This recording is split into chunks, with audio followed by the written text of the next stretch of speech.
metal, las románticas, el reggaetón, música instrumental, muy bien. Marchas, vallenato, diferentes estilos musicales, ¿verdad? Rock, pop, tecno pop, tecno rock. Hay muchos estilos musicales y cada uno pues es un estilo de música diferente, ¿verdad? Los que conocen de música pueden escuchar la música y decir, esta es una cumbia, ¿verdad? Por el ritmo. Este es un rock and roll. Esta es una ranchera. O esta es una balada. O esta es una balada ranchera. Se pueden reconocer los diferentes géneros musicales. ¿Sí vamos bien hasta aquí? Bueno, cuando se refiere a escribir libros, también hay géneros. No son géneros musicales, son géneros literarios. Y hay diferentes maneras de escribir. Por ejemplo, un género literario es la novela. Una novela es una historia que no es real. A lo mejor puede estar basada en hechos reales, pero la historia en sí no es necesariamente real. Y tiene una cierta trama, hay personajes, ¿verdad?, que desenvuelven la trama y tienen una presentación, un desarrollo de la historia y una conclusión. En la Biblia tenemos novelas. Sí. Tenemos novelas, sí, el libro de Daniel es una novela, es completamente ficción. No existió ninguna persona que se llamaba Daniel que habló con el rey Nabucodonosor. Esa persona no existe. Nabucodonosor sí, Ciro sí, Darío sí, pero el profeta Daniel no. Es una novela, podemos decir es una novela histórica, ¿verdad? Que nos da un mensaje, ¿verdad? Lo que les insisto siempre que les hablo sobre esto, no estoy diciendo que la Biblia dice mentiras. Estoy diciendo que la Biblia usa el género literario de la novela para decirnos una verdad. Porque las historias pueden ser un instrumento para enseñarnos una verdad. No son un instrumento para enseñarnos historia, como hechos históricos, pero sí son un instrumento para darnos un mensaje. Jesús contaba historias. Todas las parábolas de Jesús son historias. Otra palabra que tenemos para decir eso es cuentos. Todas las parábolas de Jesús son cuentos, pero no son mentiras. Sí, estamos de acuerdo en la diferencia. Son cuentos porque la historia realmente nunca sucedió, ¿verdad? No hubo un pastor que perdió la oveja, no hubo una mujer que perdió la moneda, no hubo un señor que salió a contratar empleados a varias horas del día, no hubo un padre que tenía 2 hijos y uno le pidió la herencia. Eso nunca sucedió realmente, pero Jesús contó una historia para darnos un mensaje que es verdadero, una enseñanza que es verdadera, como en la parábola del hijo pródigo, que Dios es misericordioso y que siempre nos recibe de regreso.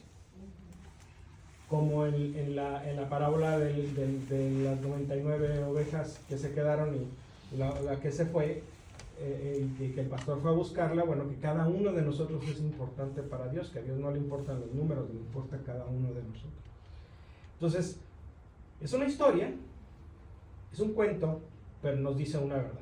Entonces, cuando decimos que uno de los libros de la Biblia es una novela, eso no significa que sean mentiras.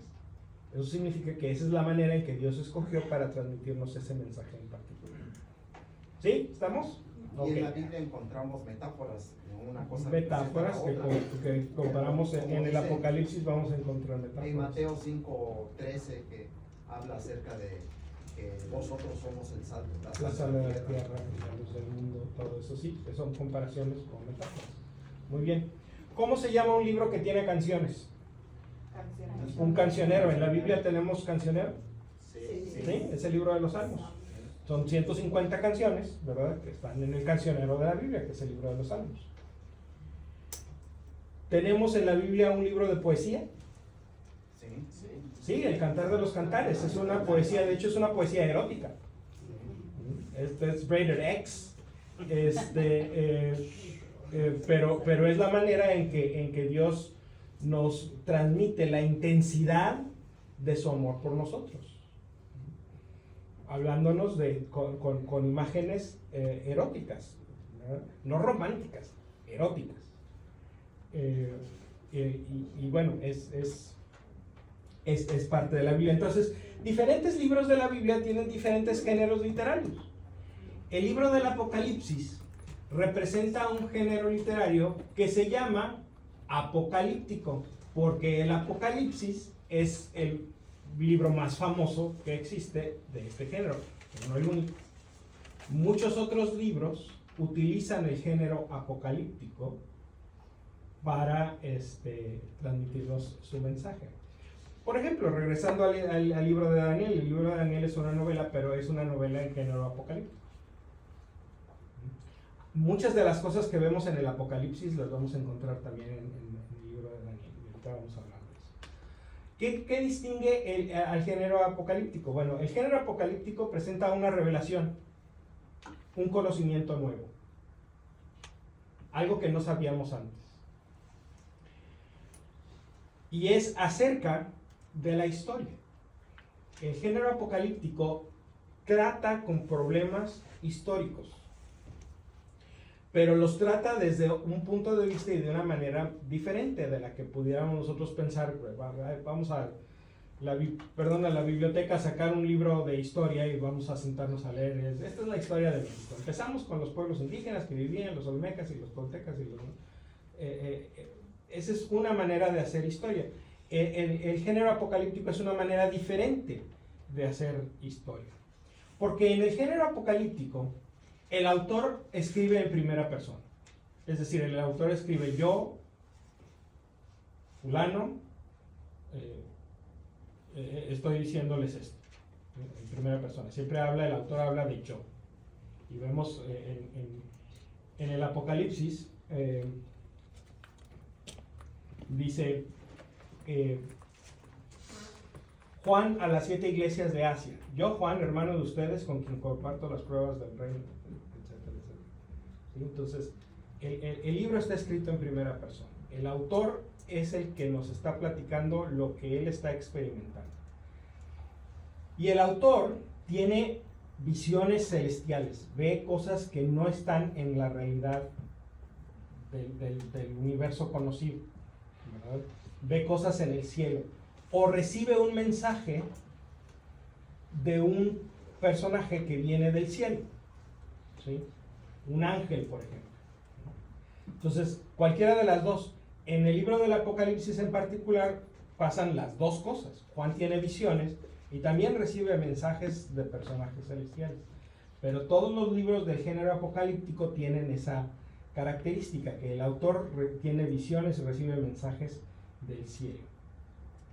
Ahora, ¿cómo se trata la historia o la cuestión histórica en un libro de género apocalíptico?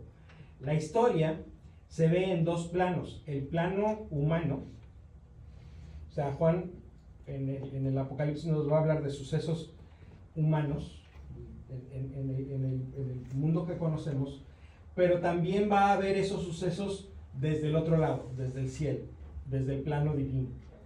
Entonces, el Apocalipsis nos habla de historia, pero de historia en el plano humano y de historia en el plano divino. Cómo se ven las cosas desde aquí y cómo se ven las cosas desde allá. ¿Sí? Y por eso hay veces que el lenguaje es un poquito confuso, porque Juan está tratando de poner en palabras pues una experiencia que es muy difícil de describir. Lo importante que tenemos que tomar en cuenta es que cuando el autor de un libro apocalíptico, como el Apocalipsis, está presentando el plano divino, es decir, está viendo las cosas desde allá, decimos que la historia se ve, aquí les doy una palabra dominguera, desde una perspectiva anacrónica. Anacrónica quiere decir sin tiempo. Lo que quiere decir es que el pasado, el presente y el futuro se ven al mismo tiempo. ¿Sí? Lo que está viendo el autor desde el cielo, o el mensaje que recibe desde el cielo, no tiene la secuencia de pasado, presente y futuro que tienen las cosas como se ven desde la tierra. Tiene la perspectiva desde el cielo donde no hay tiempo, más allá del tiempo. Ya nos lo decía el padre George en la homilía del domingo. En la eternidad no hay tiempo. Porque el tiempo es parte de la creación, es parte del universo creado. Entonces, si nos vamos a ir de lo que hay más allá del universo creado y ver la perspectiva desde el cielo, bueno, pues tenemos una perspectiva que abarca todo el tiempo sin tiempo, aunque parezca confuso. Y por último, la última característica del género apocalíptico es que usa muchos símbolos. Es decir, cosas, personas, seres, etcétera, que representan algo más de lo que son. Este es un caballo, pero representa algo más además del caballo. Este es un mar, pues es el mar, pero representa algo más que el mar.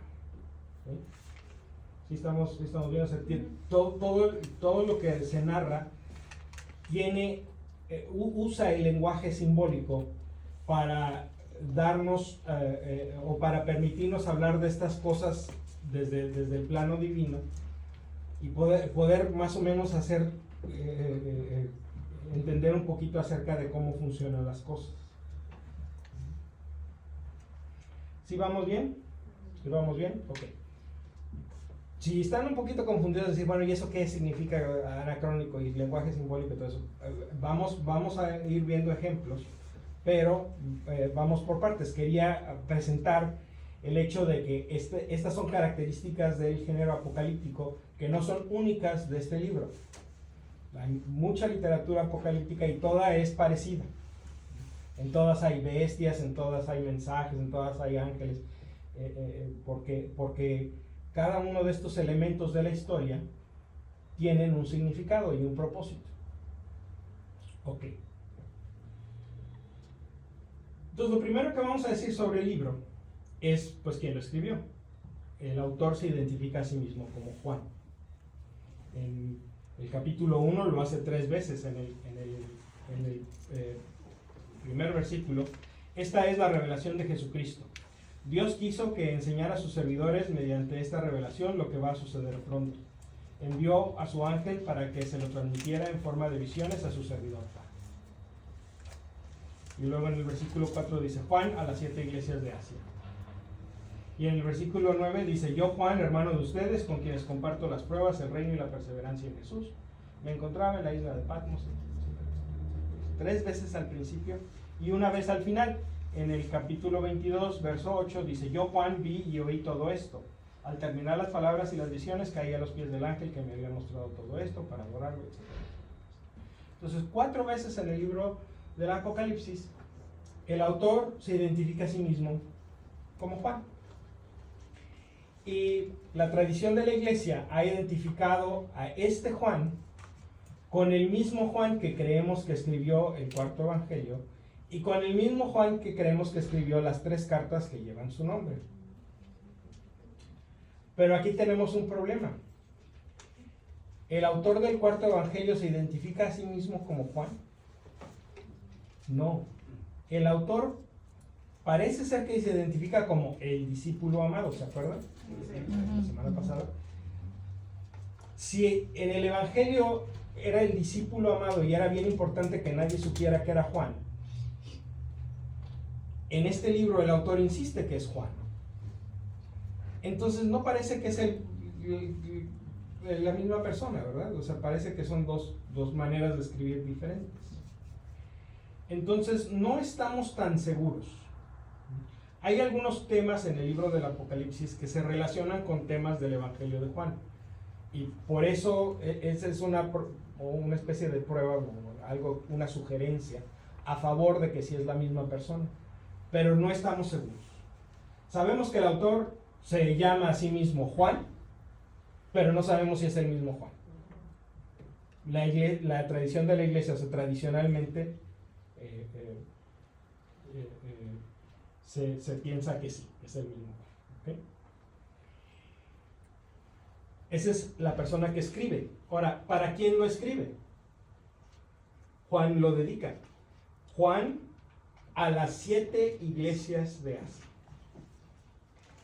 Asia no es la misma Asia que conocemos ahora, porque ahora decimos Asia es el continente asiático que abarca pues todo lo que es el cercano, medio y lejano oriente, es decir, Turquía, Tierra Santa, Irán, Irak, la India, China, gran parte de Rusia, Japón, Corea, Vietnam, todas esas partes, todos esos lugares ahora los conocemos como Asia, como el continente asiático. En tiempos de Juan, el lugar que se llama Asia ahora se llama Turquía. Entonces Juan le está escribiendo a las 7 iglesias de Turquía, que desde el principio fue uno de los grandes centros cristianos. En Turquía florecieron muchos de los grandes centros misioneros cristianos.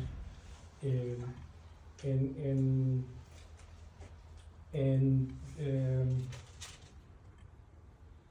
Turquía, por ejemplo, está la famosa Antioquía que leemos en el libro de los Hechos de los Apóstoles. Está Éfeso, está Pérgamo, Esmirna, la Odisea, nombres que son relativamente conocidos para quienes estudian la historia primitiva de la iglesia. Entonces, el libro tiene dedicación a las 7 iglesias de Asia. Pero aquí está otra vez este número 7. 7 trompetas, 7 copas, 7 sellos, 7 iglesias. ¿Qué onda con el 7?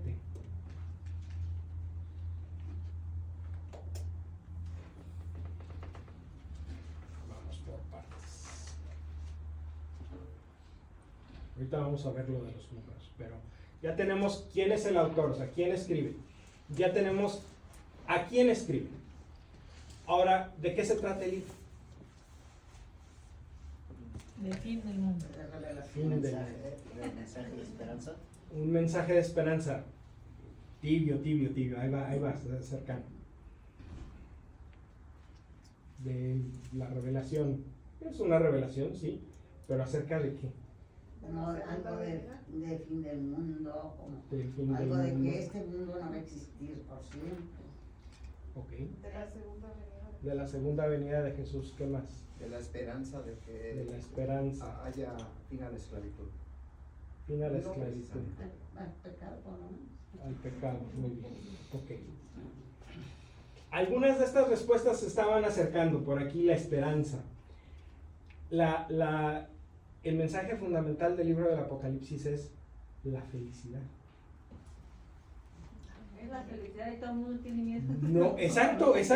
O sea, significa que no lo estamos leyendo bien. Pero no se trata del fin del mundo, no se trata de la segunda venida, no se trata de las bestias, no se trata del anticristo, se trata de la felicidad. ¿Cómo sabemos que se trata de la felicidad? Porque el libro comienza y termina con un mensaje de felicidad. Capítulo 1, verso 3. Feliz es el que lea en público estas palabras proféticas y felices quienes las escuchan y hacen caso de este mensaje, porque el tiempo está cerca. Y al final, en el capítulo 22,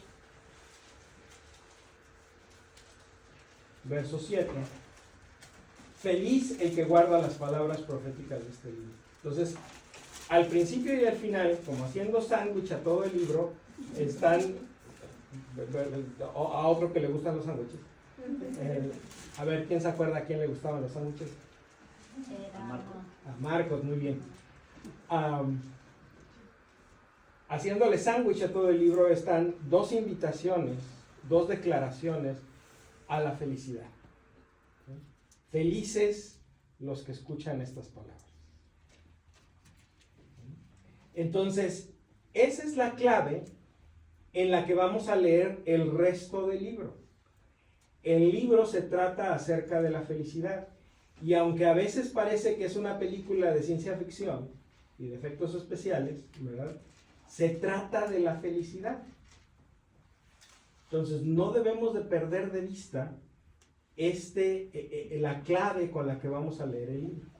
Salvi, ¿tienes una pregunta? Sí, ¿por qué hasta último dice, felices quienes las escuchan y hacen caso de este mensaje? Porque el tiempo está cerca. ¿A qué se refiere? ¿A que el tiempo está cerca? Ahí es cuando uno dice, ay, es miedo, no voy a saber. Bueno, pero fíjate en el contexto en el que se dice, felices los que le escuchan, porque el tiempo está cerca. ¿Cuál tiempo? Pues el tiempo de la felicidad. El tiempo de la felicidad. Es que sigue uno clavado en El el fin del mundo. ¿Por dónde va a venir el chanclazo? ¿Verdad? O sea, a ver a qué horas empiezan. A ver a qué horas empiezan las mandarinas. Y habla de muchos misterios. Sí, exacto. Bueno, vamos por partes. Vamos a hablar un poquito acerca de los números. Los números en el Apocalipsis tienen ese valor simbólico, ¿verdad? Que no son literalmente la cantidad que se refiere el número, sino que representan algo. Por ejemplo, el número 3 representa a la Santísima Trinidad, naturalmente. Aunque todavía no tenemos la doctrina de la Trinidad, el autor del libro del Apocalipsis tiene bien claro que hay un Dios Padre, que Jesús es el Cordero que es Dios como el Padre, y que el Espíritu o los Espíritus, pero el Espíritu Santo también es parte de, bueno, es una mala manera de decirlo, pero el Espíritu también está en ese mismo plano de la divinidad. Entonces, el autor tiene una intuición muy clara acerca de la Trinidad, y el número 3, que se usa en algunas partes, no en muchas partes, pero representa la Trinidad. Ahora, el número 4 representa a la creación, porque son los 4 puntos cardinales de la Tierra, norte, sur, este, oeste. Entonces, cada vez que encontremos algo que está en 4, significa algo de la Tierra, la creación, el universo, el mundo, la naturaleza. Entonces, cuando veamos ahí 4 seres vivientes, esos 4 seres vivientes representan a la creación. Y lo que hagan los 4 seres vivientes, Juan lo que nos está diciendo es, esto es lo que hace el universo creado. Esto es lo que hace el ser humano con los animales y las plantas y las montañas. Este es el papel de la creación. Por otro lado, el número 7, ¿se acuerdan de todos los 7? Bueno, pues 7 es 3 más 4. La Santísima Trinidad, Dios, más 4, la creación. Entonces es Dios, el Creador, y la creación. Es decir, la totalidad, la plenitud.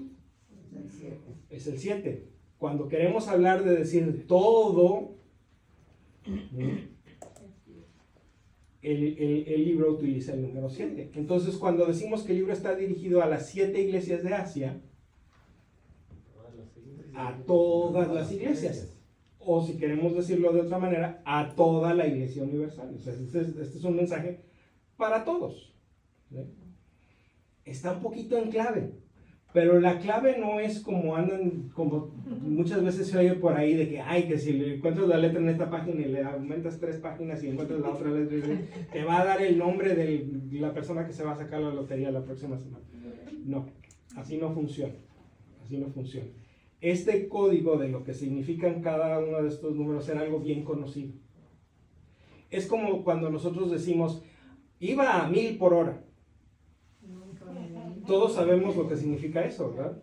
Que iba bien rápido, pero no iba a 1000 por hora, no iba a 1000 millas por hora, no iba a 1000 kilómetros por hora, nada más iba bien rápido, pero decimos 1000 por hora porque así todos entendemos, que iba muy rápido. Hecho la mocha. Entonces, el 7 representa la plenitud. El 12 representa al ser humano, donde se encuentra Dios y la creación. ¿sí? El ser humano tiene un pie en el mundo creado y un pie en el mundo divino. Por eso, el ser humano es 3 por 4. ¿Cuánto es 3 por 4? 12. 12. Entonces, siempre que encontremos un 12, se refiere a la humanidad, al ser humano. Por eso son 12 los apóstoles. Por eso son 12 las tribus de Israel. Porque el número 12 representa a todo el ser humano. ¿Sí? Esos 12 apóstoles representan a todos los apóstoles. Otro número que tiene significado simbólico es el número 1000, que significa muchos. Como iba 1000 por hora, iba muy rápido. También cuando vemos que hay 1000 de algo, es mucho. Muchos. El siguiente número, 144,000. Ese lo han oído. Ese lo Son han los oído. que van a ser salvados, nada más. Todos los hermanos no, nosotros estamos contados en esos. Y digo, qué tontos son. Si No. eso se ve de las tribus de las 12 tribus de Israel. De Israel. ¿Qué se Ahí. les salen a eso? Ahorita vamos ahí. ¿Cómo llegamos a 144,000? Es 12 por 12 por 1000. Ajá, y son los Entonces son todos los hombres, un friego de seres humanos. ¿Sí? O sea, hombres como seres humanos. Todos los seres humanos, un friego de seres humanos. 144,000 significa un todo. chorro de seres humanos. Porque si fueran otras cosas no utilizarían múltiplos de 12. El 12. Pero 12 por 12 por 1000 significa que son un montón de seres humanos. Toda la humanidad. ¿Cuánto es la mitad de 7? 3,5. 3.5, 3,5. Exacto. Entonces, cuando ustedes vean 3,5, significa la mitad de 7. Si la de 7 es plenitud, 3,5 es no la mitad, sino algo que no es pleno, algo que es breve. Completo. Incompleto, exacto, breve. Si dice que va a durar 3 días y medio, quiere decir que va a durar un ratito. No quiere decir que va a durar 3 días y medio, no quiere decir que va a durar 84 horas. Quiere decir que va a durar un ratito. ¿Sí? ¿Cuánto es la mitad de 12? 6. Si el 12 representa al ser humano completo, como Dios lo creó, el 6 representa al ser humano mediocre, a medias. Y entonces siempre que veamos el 6, que hay 6 de estos, quiere decir que es una humanidad a medias, limitada, esclavizada por el pecado. ¿Ok? Y por eso el 666 pues es un número que representa a la humanidad mediocre en general. ¿Ok? ¿No es el número del diablo? No es el número del diablo. La marca de la bestia. Eso dice Hollywood. Olvídense de las películas de la profecía. No, esas no están aquí. Esas son ficción completamente. No tienen nada que ver con la Biblia. Vamos a llegar a la explicación sobre el número, pero a lo mejor no hoy. Así es que ya los mande. Me gustaría compartir algo relacionado con el número 7, cuando el discípulo le dice a Jesús, Señor, ¿cuántas veces debo de perdonar a mi hermano? Y él dice 70 veces 7, vuelve a El discípulo quiere verse muy acá, muy generoso y dice, ¿hasta 7 veces? Y Jesús le dice, no hasta 7 veces, 70 veces 7. Que es 7 por 7 por 10, o sea, todas las veces. O sea, 7 quiere decir, debo de perdonar muchas veces, debo estar dispuesto a perdonar siempre. Y Jesús le dice, no debes estar dispuesto a perdonar siempre, debes estar dispuesto a perdonar todas las veces. Porque no es lo mismo. decir, ay, es que yo siempre estoy orando. Eso significa que no oras nunca. Yo siempre estoy en oración. No es cierto, porque trabajas, cocinas, manejas, o sea, haces todas esas cosas y dices, es que ahí hago mi oración. Eso significa que no dedicas un tiempo especial para la oración. Y eso significa que tu oración está siempre rebajada entre las, ¿sí? O sea, es como el que rebaja el café con agua, ¿verdad? Está rebajado y queda ralo y la verdad es que no sabe bueno. Igual la oración, ¿sí? No está mal que pienses que todo tu día, todas las actividades las estás ofreciendo y por lo tanto son una oración. Eso está muy bien. Pero eso no significa que tienes permiso de no hacer oración un tiempo especial para hacer la oración. Aparte de todo, se debe de tener el tiempo especial para Exacto. No es el lugar de, es además de. Pero sí, o sea, lo que Jesús quiere no es que perdones siempre, sino que Jesús quiere que perdones todas las veces. Sí, se capta la diferencia. Ok, entonces vamos a leer el comienzo del libro, vamos a hacer un par de comentarios ahí. Entonces este es el capítulo 1. Esta es la revelación de Jesucristo. Dios quiso que enseñara a sus servidores mediante esta revelación lo que va a suceder pronto. Envió a su ángel para que se lo transmitiera en forma de visiones a su servidor Juan, el cual afirma que todo lo que ha visto es palabra de Dios y testimonio solemne de Jesucristo. Feliz el que lea en público estas palabras proféticas y felices quienes las escuchen y hacen caso de este mensaje, porque el tiempo está cerca. Juan, a las 7 iglesias de Asia. Reciban gracia y paz de parte de aquel que es, que era y que viene. Aquí está la primera clave, de aquel que es, que era y que viene. Presente, pasado y futuro, juntos. ¿Sí? Aquel que es, que era y que viene. Presente, pasado y futuro. Entonces, aquí nos está dando Juan una clave de que olvídense del tiempo, quítense sus relojes porque aquí no vamos a hablar del tiempo. Vamos a hablar de Dios que está presente en toda la eternidad. Reciban gracia y paz de parte de aquel que es, que era y que viene, y de parte de los 7 espíritus que están ante su trono. 7 espíritus, o sea, la plenitud del Espíritu Santo. Y de parte de Cristo Jesús, el testigo fiel. O sea, aquí tenemos en este comienzo una fórmula que es claramente trinitaria. Aquel que es, que era y que viene es el Padre, los 7 espíritus, el Espíritu Santo, y Cristo Jesús, el Hijo. Entonces, como les digo, aunque la doctrina de la Trinidad todavía no estaba formulada a estas alturas cuando Juan está escribiendo, Juan tiene una intuición muy clara de que Dios es 3 en 1. ¿Okay? Y de parte de Cristo Jesús, el testigo fiel, el primer nacido de entre los muertos, el Rey de los reyes de la tierra. Él nos ama y por su sangre nos ha purificado de nuestros pecados, haciendo de nosotros un reino y raza de sacerdotes de Dios, su Padre. A Él la gloria y el poder por los siglos de los siglos. Amén. Miren, viene entre nubes. Lo verán todos, incluso los que lo hirieron, y llorarán por su muerte todas las naciones de la tierra.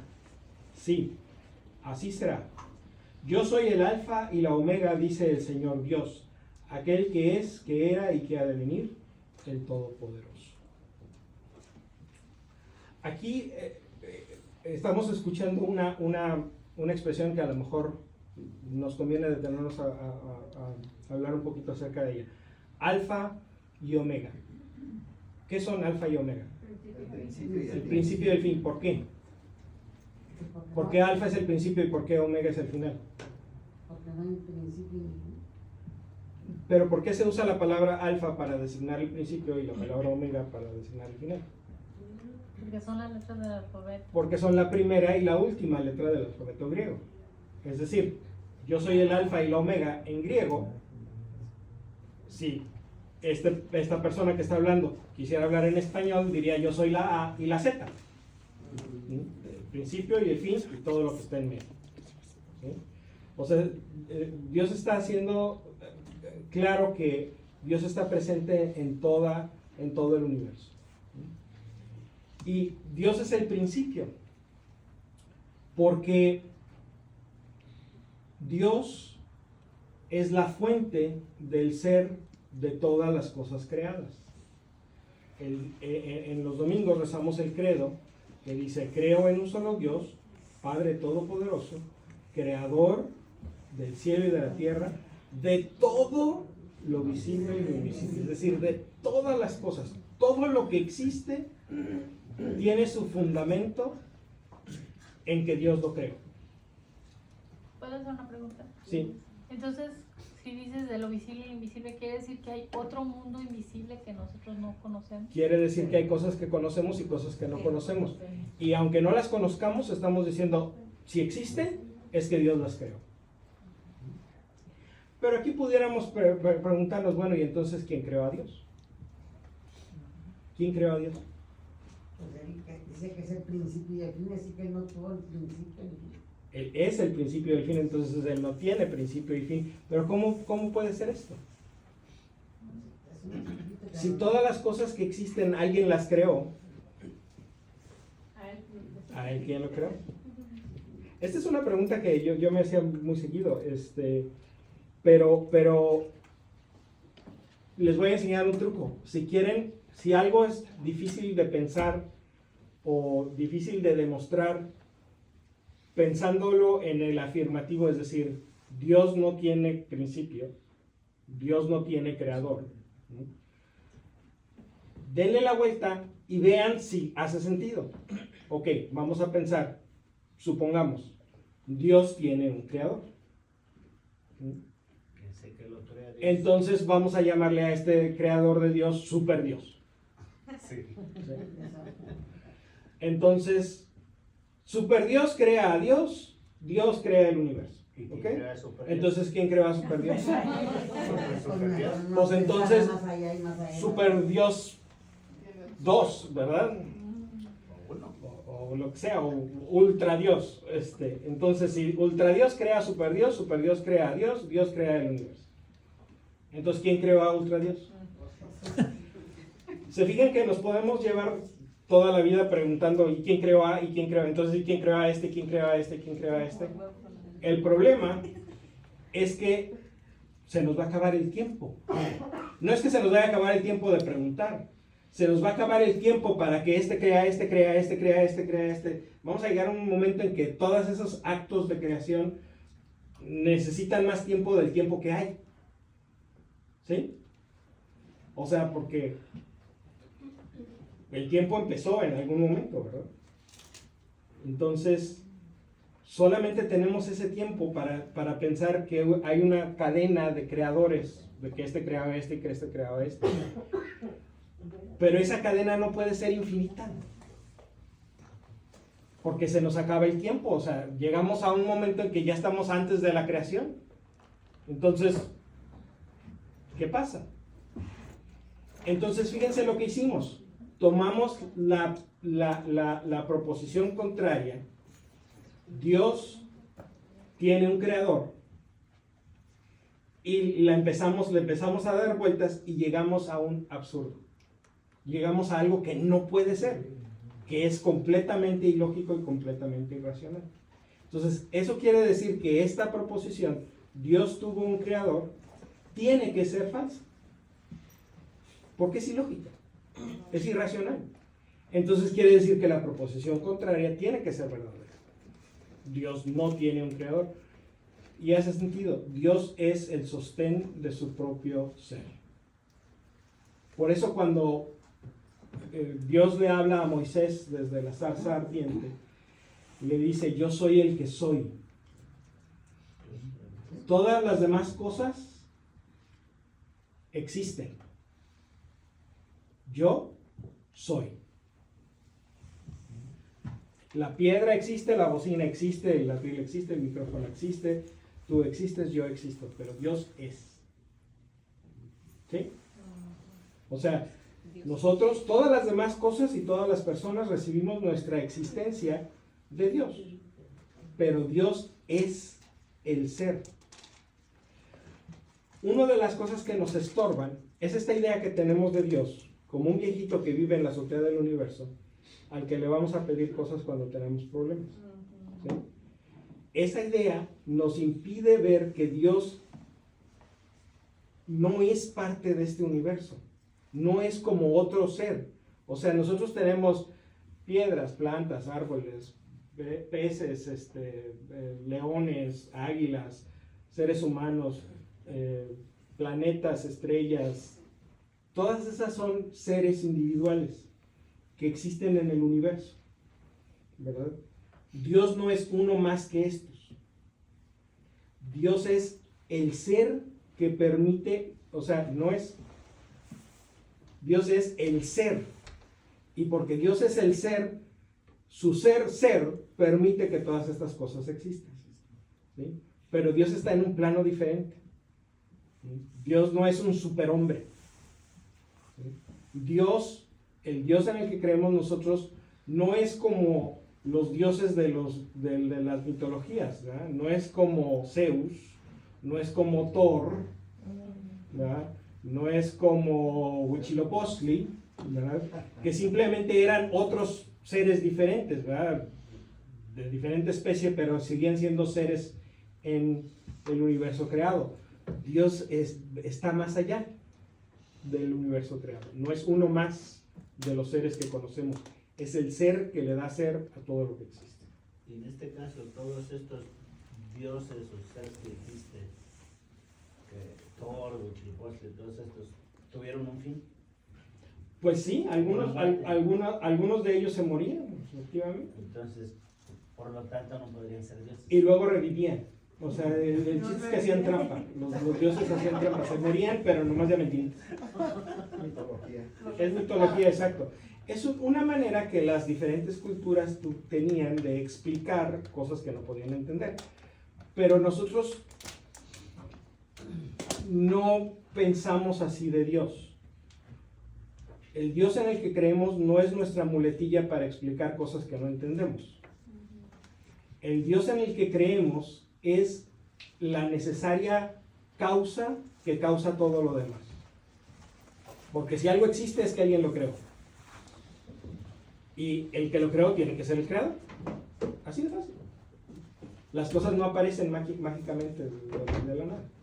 ¿Sí? Me estoy acordando ahorita de algo. Yo trabajo para una señora, ya tiene 92 años y es católica, pero de Hueso Colorado la señora. Y un día estaba yo platicando con él, y me dice, Sheila, yo siempre me he preguntado una cosa. ¿Cómo será el rostro de Dios? Porque ella me dice que está lista para ir a la casa de Dios. Y digo, ¿cómo será el rostro de Dios? Y yo estaba esperando su respuesta, porque ella, le pregunto algo y me contesta siempre. Y me dice, Teresa, te digo una cosa, le digo yo, porque si nos dicen que veamos en el rostro de cada semejante nuestro, el rostro de Dios, ¿cómo será el rostro de Dios? Y me decía, Teresa, no te hagas esa pregunta. Trabaja duro para que puedas llegar a ver su rostro.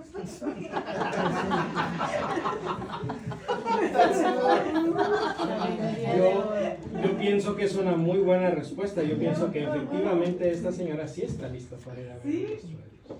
Sí. Eso me dice ella, pero le digo, lo siento por ti, porque no es cuando tú quieras, es cuando él te va a llamar. Y Claro. le digo yo, ojalá y no te llame para seguir trabajando contigo. Ahí atrás. Cuando nos imaginamos que Dios es como un viejito, dice usted, como está relacionado cuando decimos que somos imágenes a Él, hemos creado esa imagen a Él, entonces creemos que Él tiene esa imagen humana. Sí, tiene que ver con eso, pero fíjense cuál es el proceso aquí. Nosotros nos imaginamos a un Dios a imagen y semejanza nuestra. Es al revés. Nosotros somos creados a imagen y semejanza de Dios, ¿verdad? Pero nosotros representamos a Dios a imagen nuestra. No está mal que lo hagamos, pero necesitamos estar conscientes de que el que nosotros seamos imagen de Dios no significa que Dios tiene que ser imagen nuestra. Pero la imagen no es... Pero sí, porque la imagen no es física. Espiritual. La imagen es en lo más profundo de nuestro ser. Nosotros tenemos características en nuestro ser, no en nuestro cuerpo, no en nuestro físico, no en nuestras facciones. Tenemos características en nuestro ser que nos hacen semejantes a Dios. Nuestra capacidad de amar, nuestra libertad, nuestra capacidad de conocer, todo eso nos hace semejantes a Dios, ¿verdad? Nuestra cara, nuestro tono de piel, nuestra estatura, nuestra anchura, eso no nos hace semejantes a Dios. Ni diferentes tampoco, porque Dios no quiere nada de eso. Por ahí había otra. Era semejante como lo de, habían dicho, lo del universo. No me acuerdo dónde exactamente leí, pero decía que habían, bueno, pues nosotros el cielo o parte del universo que vemos, que sería la primera, y el segundo el universo que conocen afuera, que están los planetas, el universo, y aparte ese sería el segundo, y el tercero es donde está la casa de Dios. So, técnicamente, o sea, nosotros no podemos mirar ni tan lejos o por telescopio, o si mandan a alguien afuera no se podría ver porque el universo en sí es infinito. Ahora para llegar a la casa de Dios, que dicen que es como el tercer cielo, es casi refiriendo a esas expresiones del tercer cielo pertenecen a una visión del universo que era prevalente hace 2000 años, que hemos descubierto que no se ajusta a la realidad, ¿verdad? Porque eso sí decía, lo único que tienes que hacer es subir lo suficientemente alto para llegar a donde está Dios. Ese es el problema con la Torre de Babel, ¿se acuerdan? Estaban haciendo la torre para ver si llegaban hasta donde estaba Dios. El problema es que eso asume que el mundo y Dios viven en la misma calle. Y nomás tengo que ir caminando de una dirección a la otra hasta que llegue a la casa de Dios, ¿verdad? Pero el universo y Dios no viven en la misma calle.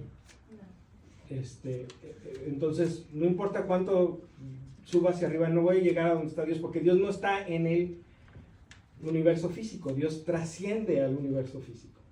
Entonces, una manera de decirlo es eso de que el primer cielo y el segundo cielo. Hay que tomarlo con calma, no es exactamente preciso, es simplemente una manera de decirlo y no está mal, pero hay que tomar en cuenta de que no es exactamente lo que es, porque exactamente lo que es no se puede expresar con el lenguaje humano, porque no tenemos ninguna experiencia de eso, entonces no tenemos palabras. como un punto a pensar ¿Sí? cómo sería. Exacto. Es una imagen. Es tan buena como la imagen del viejito que vive en la azotea. O sea, esa imagen puede ser útil hasta cierto punto. Después de ese cierto punto nos empieza a estorbar. Entonces esta imagen de los tres cielos también es útil hasta cierto punto. Después de ese punto nos empieza a estorbar. Ok. Seguimos.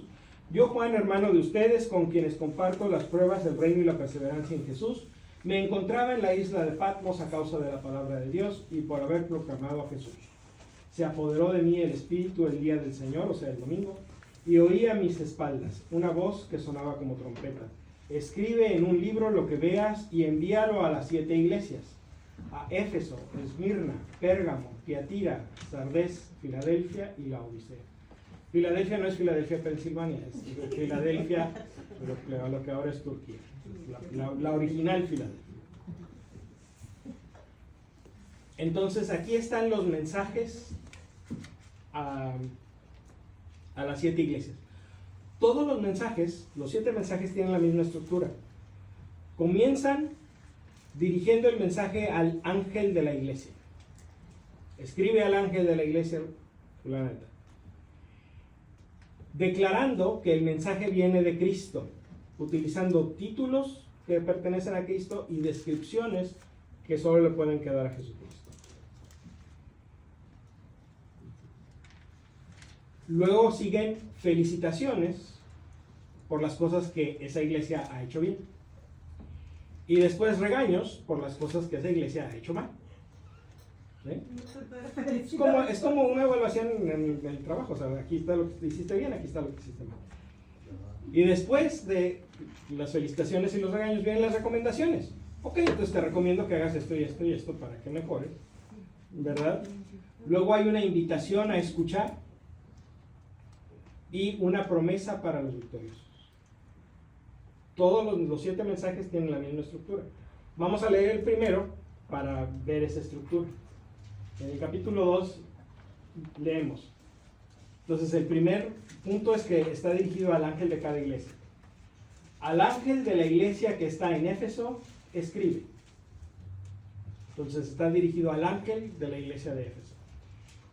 Hay quienes quieren ver esto de forma literal, que hay un ángel encargado de la iglesia, de cada iglesia, pero realmente a lo que se refiere es al líder de la iglesia. O sea, Juan le está escribiendo al obispo. O sea, cámbiale ahí ángel por obispo, al obispo de la iglesia que está en Éfeso, escribe. El segundo punto es el mensaje viene de Cristo. Y aquí dice, esto dice el que tiene las 7 estrellas en su mano y camina en medio de los 7 candeleros de oro. Juan está haciendo referencia a una visión que él acababa de escribir en el resto del capítulo 1 que no leímos.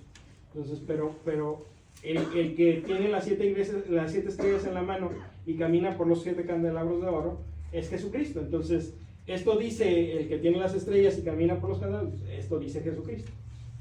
¿Okay? Entonces el mensaje viene de Cristo. Siguiente punto, felicitaciones. Conozco tus obras, tus dificultades y perseverancia. Sé que no puedes tolerar a los malos y que pusiste a prueba a los que se llaman a sí mismos apóstoles y los hallaste mentirosos. Tampoco te falta la constancia y has sufrido por mi nombre sin desanimar. Esto lo has hecho bien. No toleras a los malvados ni a los mentirosos que se presentan delante de ti como si vinieran de parte de Cristo, y no te falta la constancia ni la perseverancia. Muy bien. Entonces, ahora vienen los regaños por las cosas que no están tan bien. Pero tengo algo en contra tuya, y es que has perdido tu amor del principio. Has caído en la rutina.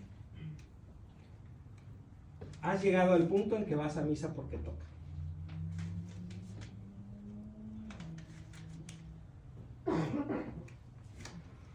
Entonces, después del regaño, vienen las recomendaciones. Date cuenta, pues, de dónde has caído. Recupérate y vuelve a lo que antes sabías hacer.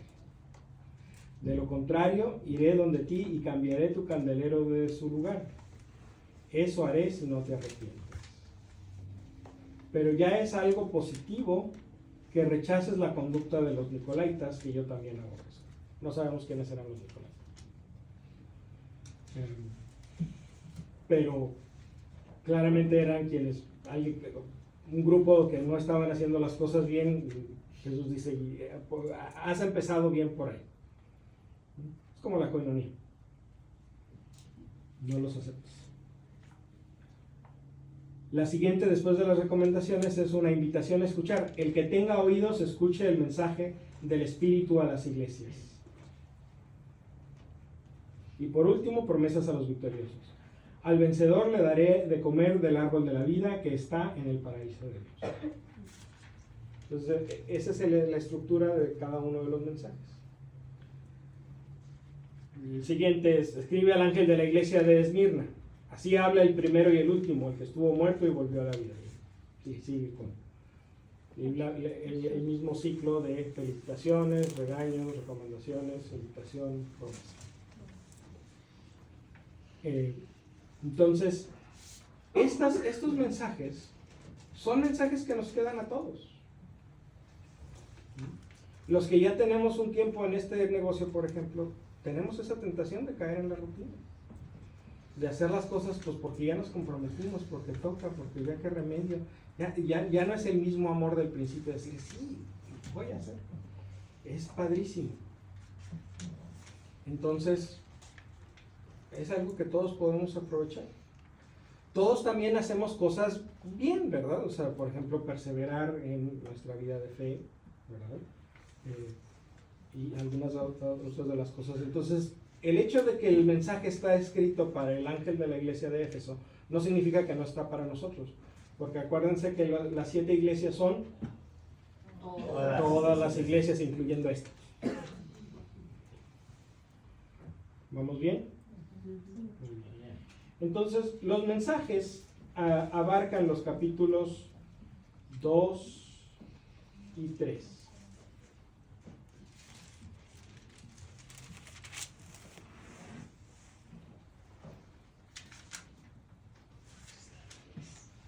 En el capítulo 4, Juan tiene una visión, bueno, ya había tenido la visión de Jesucristo, pero esta es la primera visión, digamos, espectacular. ¿Ok? Vamos a leerla y vamos a digerirla un poquito. Después de esto miré, vi una puerta abierta en el cielo y la voz que antes había oído, semejante a una trompeta, me decía: sube aquí y te mostraré lo que va a suceder enseguida. En ese mismo momento me tomó el espíritu. Vi un trono colocado en el cielo y alguien sentado en el trono. El que estaba sentado parecía de jaspe y cornalina, y un arco iris de color esmeralda rodeaba el trono. 24 sillones rodean el trono, y en ellos están sentados 24 ancianos con vestiduras blancas y coronas de oro en la cabeza. Del trono salen relámpagos, voces y truenos. Ante el trono arden 7 antorchas, que son los 7 espíritus de Dios. Una pileta transparente como cristal se extiende delante del trono.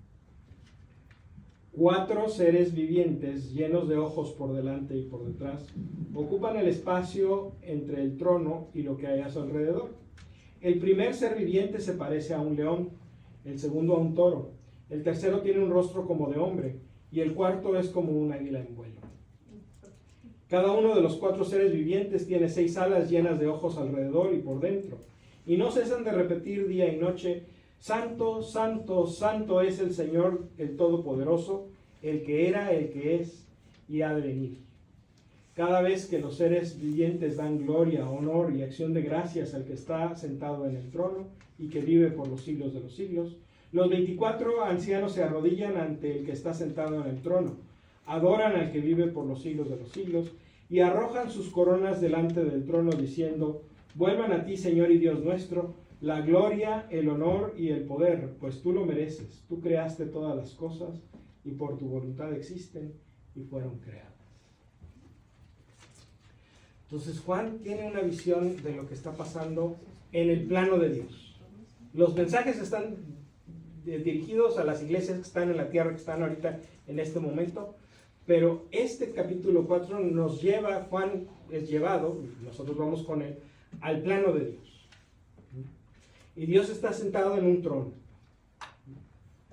Y en el trono están 7 lámparas que representan a los 7 espíritus de Dios. Es decir, Dios y su espíritu. Y también están delante del trono 4 seres vivientes. ¿Se acuerdan? 4. ¿Qué representaba el 4? La creación. La creación, exactamente. Entonces los 4 seres vivientes representan a la creación. Curiosamente, las descripciones que hace de Juan de estos 4 seres vivientes coinciden con los de la visión de Ezequiel en el Antiguo Testamento, y son los símbolos que utilizamos para los 4 evangelios: el león para Marcos, el toro para Lucas, que es como de hombre, para Mateo, y el águila para Juan. Pero ¿qué están haciendo estos 4 seres vivientes? Están adorando a Dios. Muy bien. Están alabando a Dios. Entonces, en el plano de Dios, la creación no está ausente. La creación está presente, dándole gloria a Dios, adorando a Dios. Entonces, siempre que nosotros adoramos a Dios, siempre que nosotros le damos culto a Dios, estamos entrando en ese ámbito, en esa dimensión de la presencia de Dios. Y a Dios le podemos dar culto de muchas maneras, con nuestra oración, con nuestra vida, en especial con nuestra liturgia, siempre y cuando lo hagamos bien. Entonces, por eso decimos que la misa es el lugar donde el cielo y la tierra se unen, porque es el lugar por excelencia donde hacemos precisamente esto.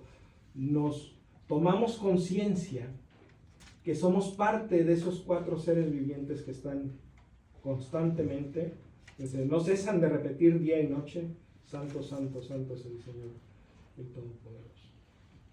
Incluso este canto es parte de nuestra misa, ¿verdad? Debería de conectarnos con lo que hacen los 4 seres vivientes. Y eso es en el plano de la creación. Y en el plano del cielo hay 24 ancianos. ¿Qué significará 24? 12 y 12, exacto. Entonces estamos hablando de seres humanos, ¿sí?, que están en el plano de Dios, ¿verdad? Porque están en el cielo, porque vivieron su vida en esta tierra y ahora están allá. Y también allá están dando culto a Dios. ¿Pero son 24 de veras o...? No, es un número simbólico. Ah, ok. Son 2 veces 12. Y lo que los estudiosos ven aquí son los santos del Antiguo Testamento y los santos del Nuevo Testamento. 12 relacionados con las 12 tribus de Israel, 12 relacionados con los 12 apóstoles de Jesucristo. Entonces, toda la humanidad, o sea, aquí es, Juan nos está diciendo, olvídense de las distinciones. Antiguo, nuevo, eso en el cielo ya no existe, ya no son 12 y 12, ahora son 24.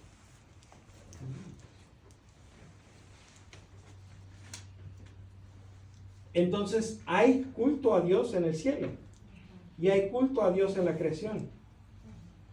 Y se juntan, porque dice que el culto en el cielo sucede cuando el culto en el mundo sucede. Entonces, otra vez esa conexión para nuestra misa, ¿verdad? No estamos nada más los 100, 200, 300, 500 personas que estamos sentadas aquí en la parroquia. Estamos uniéndonos a toda la iglesia universal y estamos uniéndonos a la iglesia triunfante en el cielo para darle culto a Dios. O sea, no es algo que estamos haciendo nomás aquí porque nos late. No, estamos trayendo toda la continuidad de toda la historia, incluso desde antes de Jesús, desde el Antiguo Testamento, de toda la humanidad, para darle culto a Dios como está recibiendo su culto en el cielo. Por eso es bien importante nuestra liturgia, porque es lo que está pasando ahí es tremendo, tremendo. Y vamos a terminar con la introducción del siguiente personaje de nuestra historia, el Cordero. ¿Quién es el Cordero? Jesús. Ahorita vamos a ver por qué. Vi entonces en la mano derecha del que está sentado en el trono un libro en forma de rollo, escrito por los 2 lados y sellado con 7 sellos. Vi también a un ángel formidable que proclamaba con voz potente: ¿quién es digno de abrir el libro y de romper los sellos? Y no se encontró a nadie, ni en el cielo ni en la tierra, ni en el mundo de abajo, que fuera capaz de abrir el libro y de leerlo.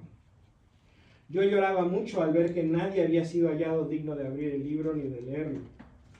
Entonces uno de los ancianos me dijo: no llores más, acaba de triunfar el león de la tribu de Judá, el brote de David. Él abrirá el libro y sus 7 sellos. Entonces vi esto: entre el trono y con sus 4 seres vivientes y los 24 ancianos, un cordero estaba de pie, a pesar de haber sido sacrificado. Tenía 7 cuernos y 7 ojos, que son los 7 espíritus de Dios enviados por toda la tierra. El cordero se adelantó y tomó el libro de la mano derecha del que está sentado en el trono. Cuando lo tomó, los 4 seres vivientes se postraron ante el cordero. Lo mismo hicieron los 24 ancianos, que tenían en sus manos arpas y copas de oro llenas de perfume, que son las oraciones de los santos, y cantaban este cántico nuevo: eres digno de tomar el libro y de abrir sus sellos, porque fuiste degollado y con tu sangre compraste para Dios hombres de toda raza, lengua, pueblo y nación. Los hiciste reino y sacerdotes para nuestro Dios, y reinarán sobre la tierra. Yo seguía mirando y oí el clamor de una multitud de ángeles que estaban alrededor del trono, y de los seres vivientes y de los ancianos. Eran millones, centenares de millones, que gritaban a toda voz: digno es el Cordero degollado de recibir poder y riqueza, sabiduría y fuerza, honor, gloria y alabanza. Y le respondían todas las criaturas del cielo, de la tierra, del mar y del mundo de abajo. Oí que decían: al que está sentado en el trono y al Cordero, la alabanza, el honor, la gloria y el poder por los siglos de los siglos. Y los 4 seres vivientes decían amén, mientras los ancianos se postraban y adoraban. Wow, como sabiendo ya los términos de los números, ¿cómo entiende uno diferente, no? ¿Verdad que cuando sabe uno, cuando Sí. tiene uno la clave al lado de qué es lo que significa cada cosa, ¿verdad? Está un cordero. El Evangelio de Juan identifica a Cristo como el cordero, pero la identidad del cordero es bien clara. El cordero había sido sacrificado y estaba de pie. En griego, la palabra que usan para decir resurrección es anastasis, que quiere decir levantarse, ponerse de pie. Entonces, cuando decimos que Cristo resucitó, los griegos lo dicen como diciendo, Cristo se levantó y se puso de pie. Entonces el cordero estaba degollado, pero estaba de pie. O sea, estaba muerto, pero resucitado. Entonces, la identidad del cordero es bien clara. Y con su sangre ha comprado una raza de reyes y sacerdotes para Dios, etcétera, etcétera. Es bien claro quién es el cordero. Y está en el trono de Dios. Y recibe el mismo tratamiento que recibe Dios. ¿Y por qué tiene 7 ojos y 7 cuernos? ¿Qué significan? Como ¿qué se les antoja que signifiquen los ojos? La luz. La luz, ¿sí? ¿Qué más? Yo siento de que para Dios todo no existe ni atrás ni adelante La ni nada. transparencia del alma. Como que Él siempre ve todo. ¿Ok? Ve todo y por lo tanto, Todos somos parte de su cuerpo. Sabe todo. por lo tanto sabe todo. Exacto. ¿Y cuántos ojos son? 7. 7. Entonces, el cordero tiene la capacidad de conocer todo. ¿Y qué creen que significan los cuernos?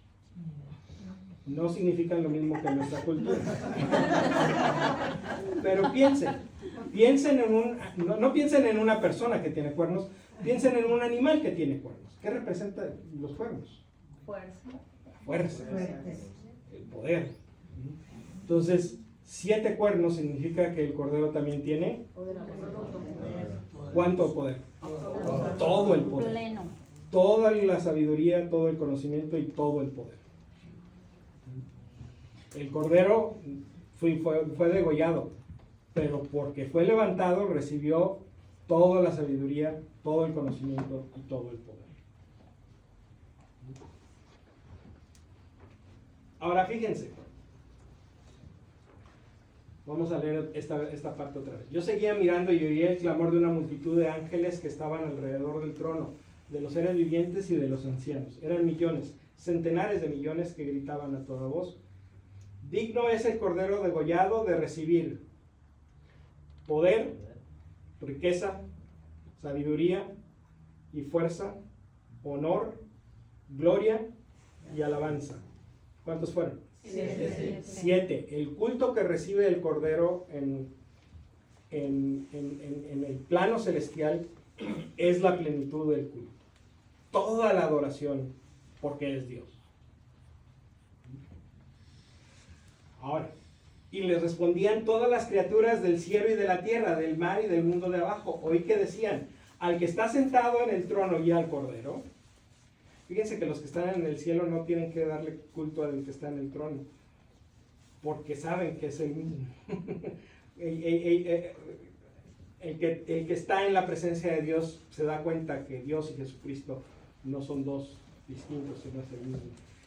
Pero desde aquí sí hacemos a veces la distinción.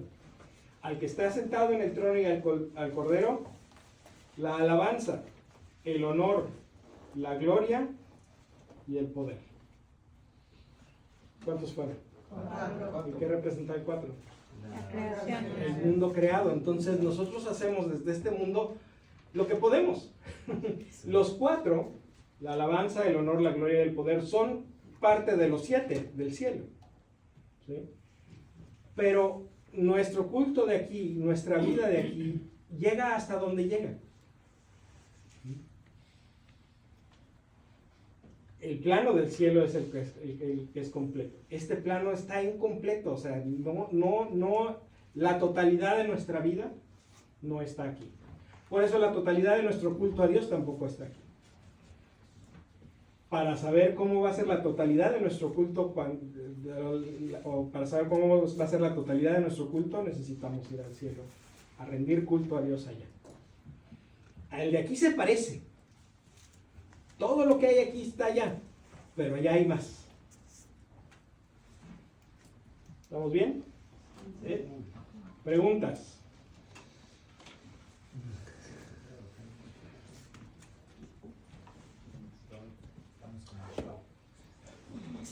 Entonces aquí viene el Cordero que está listo para abrir los 7 sellos del libro.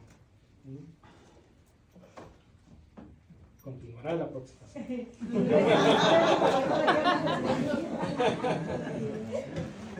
La próxima semana vamos a seguir con los 7 sellos. ¿Qué son los 7 sellos que representan y qué pasa después de cada sello?